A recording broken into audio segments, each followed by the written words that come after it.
আমরা এর পরের ভিডিও থেকে দেখব কিভাবে একটি ওয়েবসাইট বানাতে হয়। তো শুরুতেই কিছু জিনিসের সাথে পরিচিত হয়ে নিই।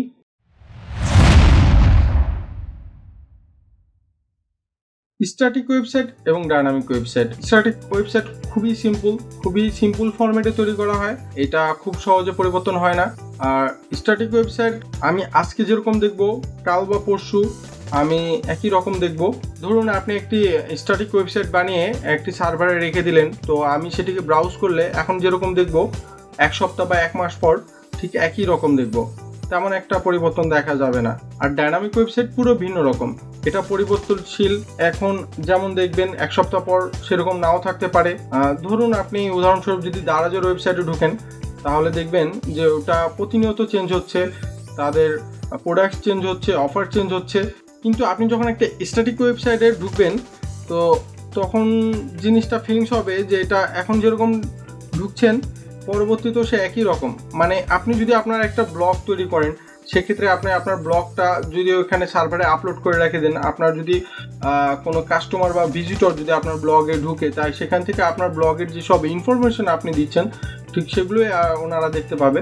এর বাইরে কিছু না, এইখানে ভিন্ন কোনো প্রসেস হচ্ছে না। কিন্তু আপনি যখন একটি ডায়নামিক ওয়েবসাইট সার্ভারে আপলোড দিচ্ছেন, তো ডায়নামিক ওয়েবসাইটের ইন ফন্ট এবং ব্যাক ফন্টের কিছু কাজ রয়েছে, যেগুলো আপনার হলো সার্ভারে রেখে দেওয়ার পর কোনো ব্যক্তি যদি সেখানে ব্রাউজ করে, আপনার সাইটটা ব্রাউজ করে, তো সেখানে ব্যাকএন্ডের কিছু কাজ হয়ে তার সামনে প্রদর্শিত হয় এবং ধরেন সেটা সার্ভারে অটোমেটিকলি প্রসেস হয় এবং তারপরে সে ভিজিটর সেটা দেখতে পায়। ধরেন আপনি একটা দারাজের একটা প্রোডাক্টের ঢোকার সাথে সাথে সেখানে কিন্তু দেখাবে যে এটার প্রাইস কেমন, এটা কি কালারের, এটা কিভাবে কিনবেন, এবং এখানে আরও বিভিন্ন ধরনের ফন্ট ইন্ট আপনি দেখতে পাবেন। এখানে আপনার সুবিধা হলো আপনি এখান থেকে ডাইরেক্ট কিনতে পারবেন, কেনার সাথে সাথে আপনাকে আরেকটা পেজে নিয়ে যাবে। তো ডায়নামিক ওয়েবসাইটটা মূলত প্রচুর পরিমাণে, ডায়নামিক ওয়েবসাইট তৈরি করতে প্রচুর পরিমাণে কাজ করা লাগে। আমরা এগুলো ধীরে ধীরে শিখবো। আমরা বর্তমানে স্ট্যাটিক একটা ওয়েবসাইট বানানো শিখবো, যার সাহায্যে আপনি আপনার ব্লগ বা পার্সোনাল অনেক কিছুই তৈরি করতে পারবেন। আমরা এই স্ট্যাটিক ওয়েবসাইট এবং ডায়নামিক ওয়েবসাইটের দুইটারই সুবিধা এবং অসুবিধা সম্পর্কে জানবো। স্ট্যাটিক ওয়েবসাইটের সুবিধা হলো আপনি যদি একটা ব্লগ বানান বা কোনো কোম্পানির ওয়েবসাইট বানান, তো সেক্ষেত্রে কিন্তু আপনাদের ভিজিটর আপনার কিছু পরিমাণ ইনফরমেশন পেলে হবে। সেখানে আপনার একটা কোম্পানির ওয়েবসাইটে যখন আর সে ঢুকবে, সে কিন্তু সেখান থেকে কিছু ইনফরমেশন সে তার পাইলে সেটাই হলো একটা স্ট্যাটিক ওয়েবসাইট। এবং এটা পরিবর্তন করার প্রয়োজন নেই, কারণ এটা এক মাস এখন যেরকম দরকার আপনার এক মাস পরও ঠিক একই রকম দরকার।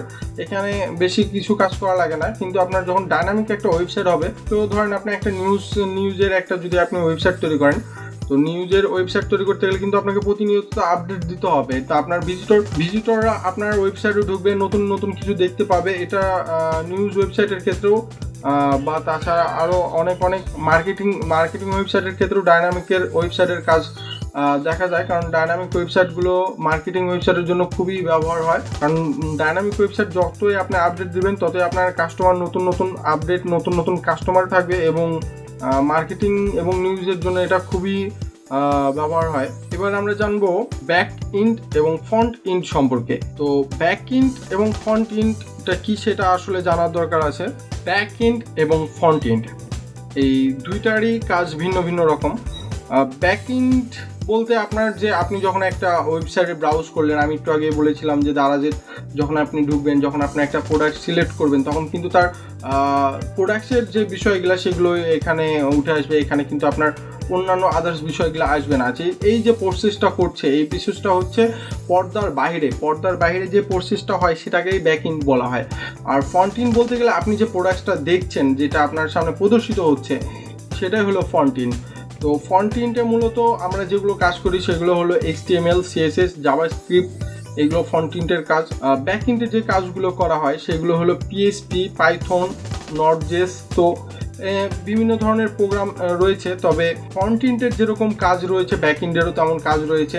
আপনার স্ট্যাটিক ওয়েবসাইট এর ক্ষেত্রে আপনার হলো ফন্ট ইন্টের কাজটা মূলত বেশি হয়ে থাকে, আর ডায়নামিক ওয়েবসাইটের ক্ষেত্রে ব্যাক এন্ডের কাজটা বেশি হয়ে থাকে। কারণ স্ট্যাটিক ওয়েবসাইটে আপনার ফন্টে যেগুলো আপনার দিয়ে রাখবেন সেটা একদমই মনে করেন ফন্ট ইন্টে বেশি হবে, কারণ এখানে ব্যাক এন্ডের তেমন একটা কাজ নেই বললেই চলে।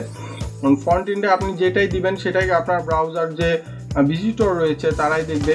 তো তো এখানে তেমন একটা পরিবর্তন হয় না বলে ব্যাক এন্ডের তেমন একটা কাজ নেই, কিন্তু ডাইনামিক ওয়েবসাইটে হিউজ পরিমাণে কাজ রয়েছে ব্যাক এন্ডের, যেটা আপনি পরবর্তীতে দেখতে পাবেন।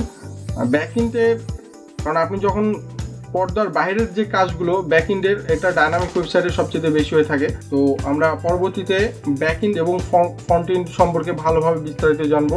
তো নেক্সট ভিডিওতে আপনারা দেখতে পাবেন। আর যারা আমার চ্যানেলটি এখনো সাবস্ক্রাইব করেননি অবশ্যই সাবস্ক্রাইব করে ফেলেন, আর যারা যারা সাবস্ক্রাইব করেছেন তাদেরকে থ্যাংক ইউ সো মাচ।